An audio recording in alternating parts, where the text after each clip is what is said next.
Card.I.A. C. M. US.C.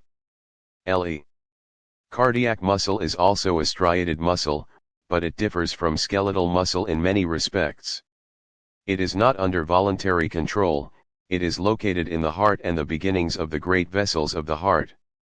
The myocardium, the bulk of the heart, is composed of laminae, or overlapping sheaths, of cardiac muscle cells. Blender connective tissue elements, carrying blood vessels and neural components, separate laminae from each other.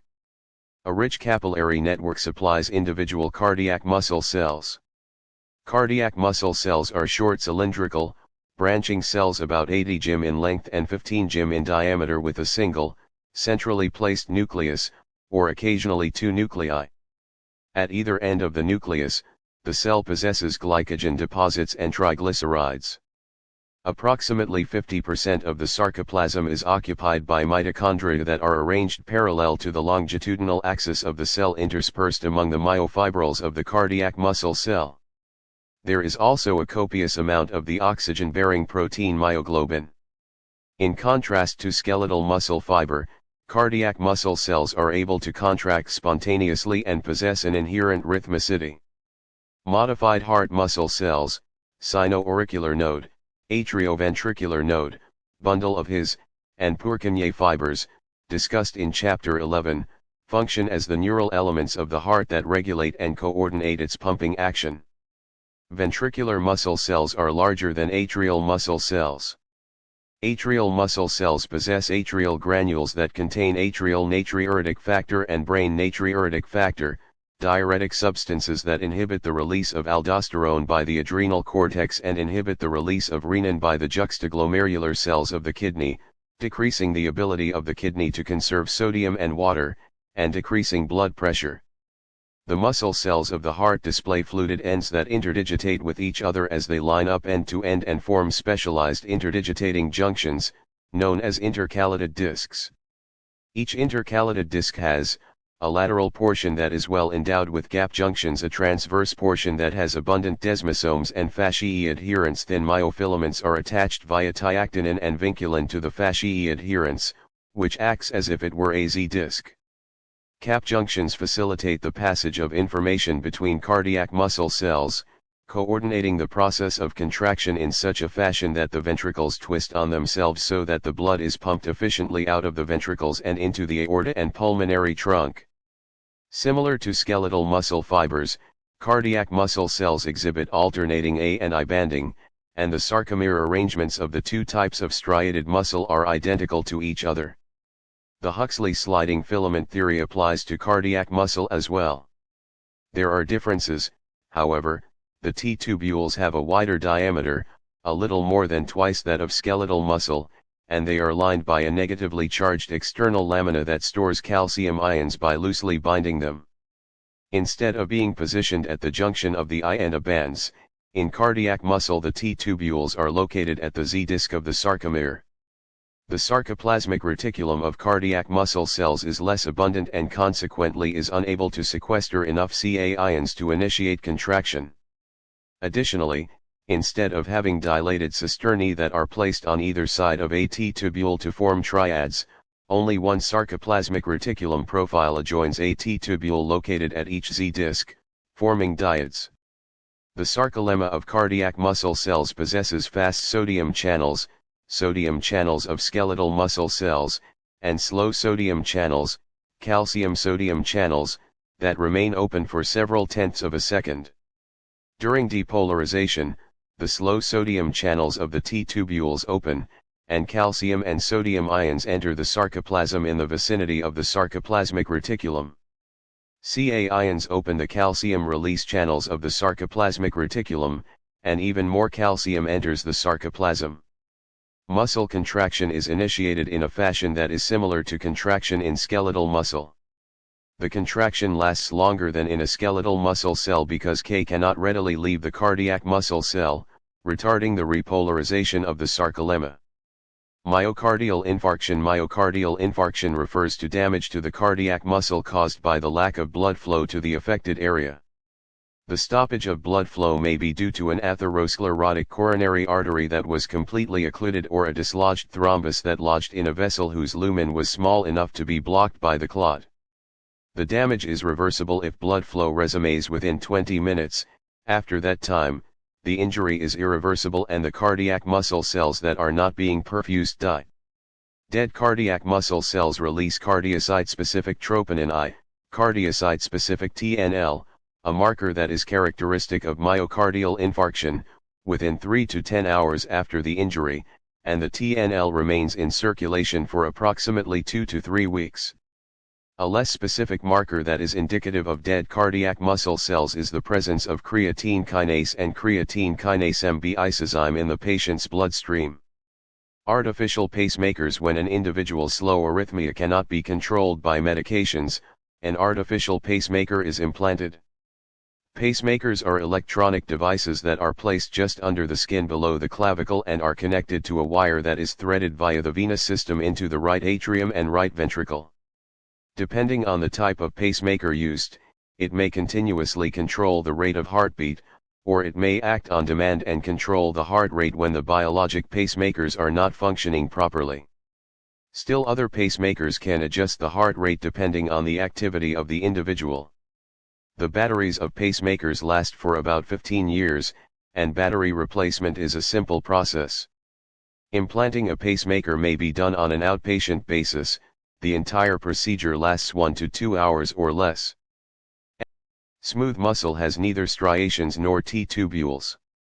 It is located in the walls of viscera, it is not under voluntary control, it is regulated by local factors, hormones, and the autonomic nervous system, and it may be multi-unit smooth muscle, in which each cell is innervat individually, or unitary, single unit, or vascular, smooth muscle, in which only some of the cells have their own nerve supply, and the information is transmitted to other smooth muscle cells via gap junctions.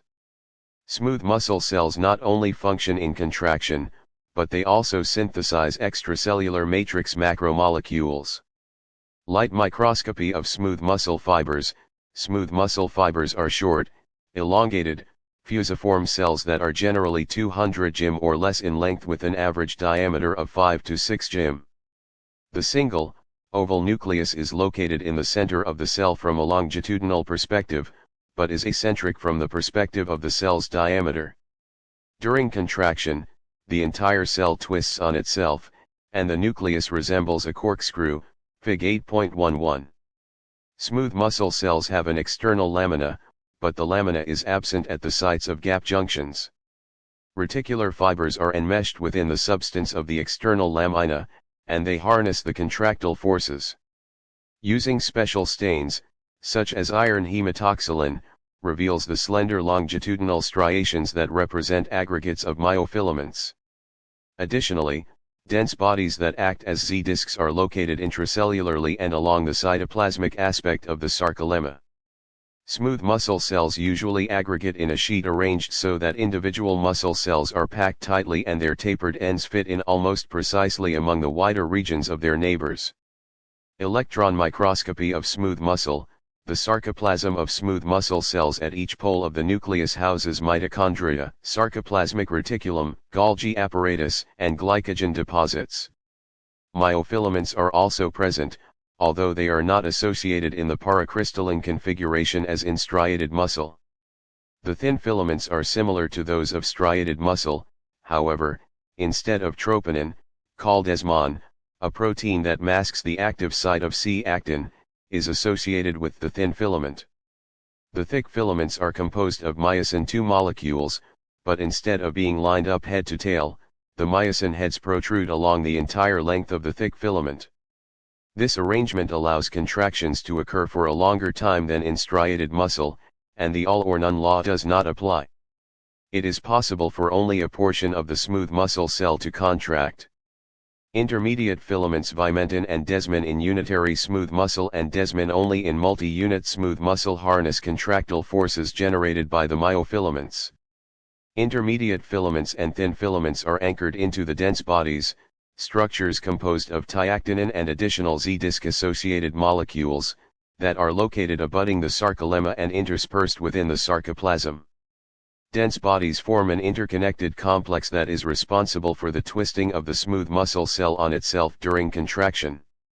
A system of cholesterol and sphingolipid-rich lipid rafts abounds in the sarcolemma of smooth muscle cells. The lipid rafts, in association with caveolin proteins, form caveoli, small vesicles that function as primitive T-tubules and induce the sarcoplasmic reticulum to release calcium into the sarcoplasm. Control of smooth muscle contraction. Smooth muscle contraction depends on calcium levels within the sarcoplasm and the arrangement of myosin II, whose light meromyosin portion contacts and masks the actin-binding site of the S moiety. Calcium ions enter the sarcoplasm via caveoli, from the sarcoplasmic reticulum, and through gated calcium channels of the sarcolemma. 4 Ca ions bind to each calmodulin, and the calcium-calmodulin complex activates MLCK to phosphorylate the regulatory myosin light chain, which allows the S moiety to release the light meromyosin. The myosin II molecule straightens out and aggregates with other myosin II molecules to form a thick filament. Calcium also binds to caldesmon to unmask the active site of the thin filament. The thin and thick filaments slide past each other, and muscle contraction occurs.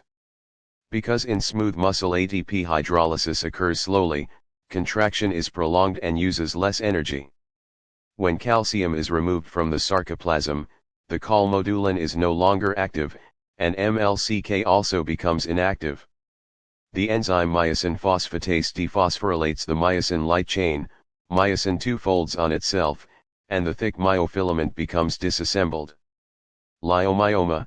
Lyomyoma is a benign tumor of smooth muscle cells that occurs usually in blood vessels or in the wall of the digestive system, especially in the esophagus and small intestine, where it forms small nodules of interlaced smooth muscle cells.